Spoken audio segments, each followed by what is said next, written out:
good afternoon, or evening, whatever time you're tuning in. Morning.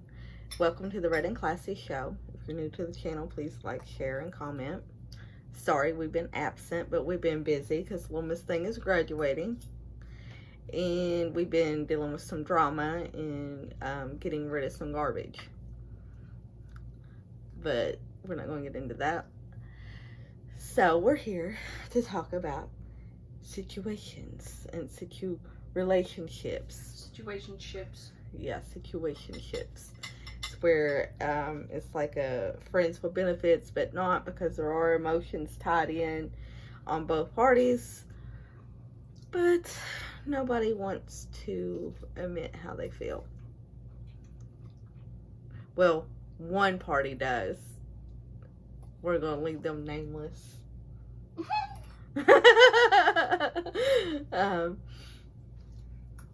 You want to start off, Sarah? I told you I was going to wait till you're done eating, but you said no. Let's go ahead.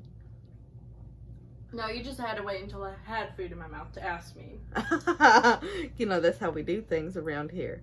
Alright, so I've known this dude for years. Like 8. 8 years. Okay. Give or take. Mom, quit the commentary. If I need input, I would ask. She needs input.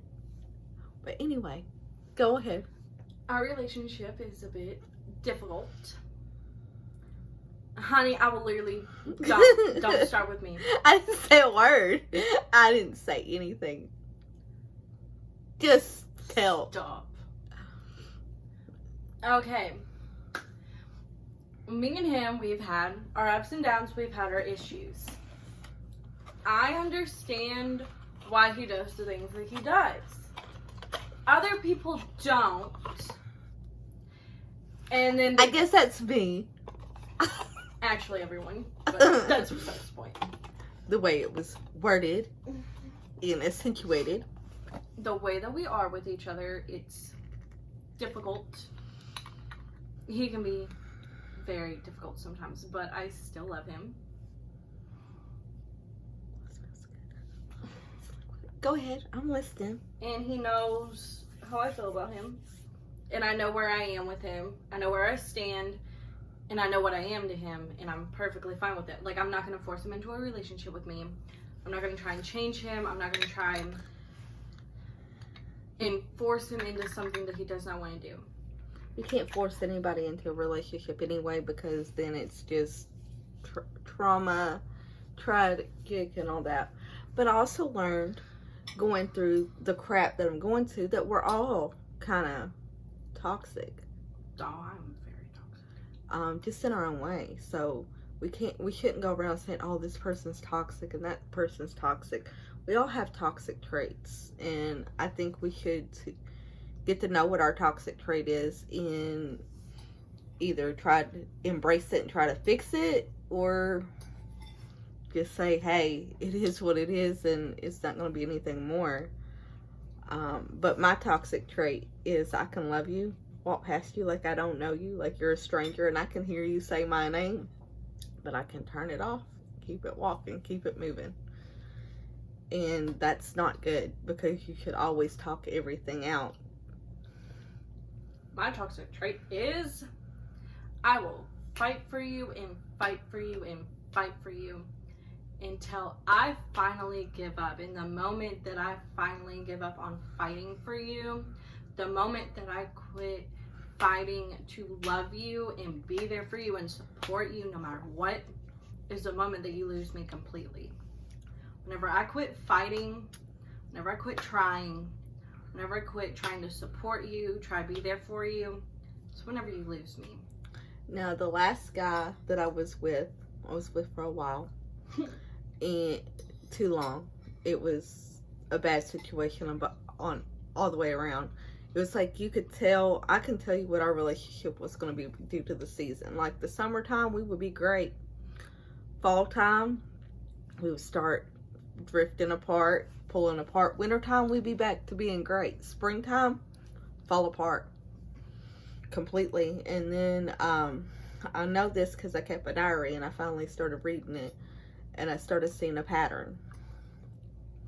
So I brought it to their attention. They're like, all relationships have problems. I said, not all relationships go with the seasons of the year every year. And I did that for almost 15 years. And the moment I let him go completely was the moment he truly fell in love with me. But I don't feel that way towards him at all. I don't trust him. And if I don't trust you, I can't be with you. Let's just say he did a lot of underhanded stuff, a lot of crazy things, and the other girls he cheated on me with always see me as the victim and the villain, but really it was him because he was playing us against each other. I don't know what he was telling them, but I know what he was telling me, that I was being crazy. I was the only one. How could I ever assume this and that? Well, proof came out. He was cheating. With my dude, he knows that he has no competition. He knows that I won't go for any other guy.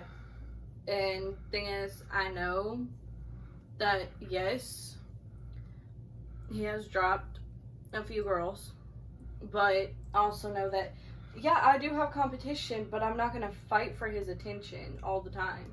It's exhausting. But at the same time, I know whenever he needs someone to be there for him, I hope that person is me.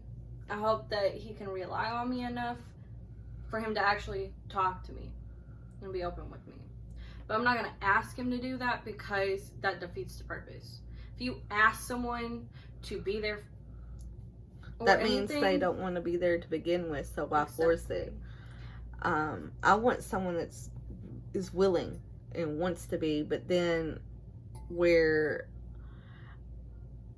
I've been on my own for so long, I don't know how to give in. I'm learning. I know how to compromise, but I don't know how to show them that softer side of me is, hey, I do need help and this and that. Me, I'll never admit it. I'm like, no, I'm fine.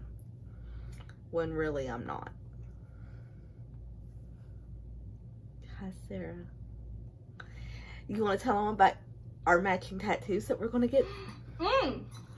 So, me and Sarah decided if she graduated that we had to get matching tattoos. So, Sarah gets to tell what we're going to get. Okay, so I've been wanting to get this tattoo for forever. Ever since I learned about the tattoo. It's the semicolon, and I want to get in green ink for mental health awareness. The reason why I want to get the semicolon is because it means your sentence has not ended. It's for suicide awareness. And where I've been suicidal for most of my life, I thought it would be fitting to get it. And where I also struggle with mental health issues, and where my stepmom also struggles, she has mental health issues. And I know a few other people that do too, so I'm like, get it in green. Yeah.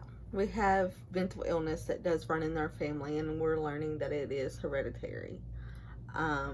Did you know depression's also hereditary? So is suicide.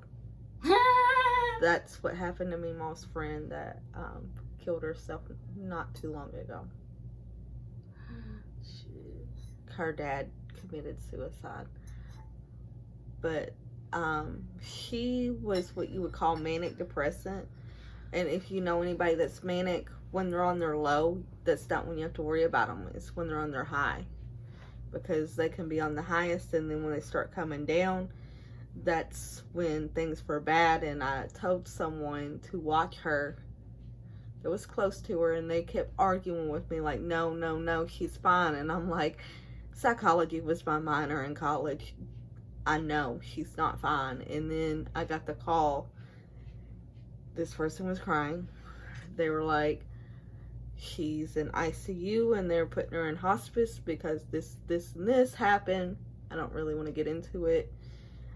If you all want to know more about it, message me on here, or you can message me on Instagram, the Red and Classy.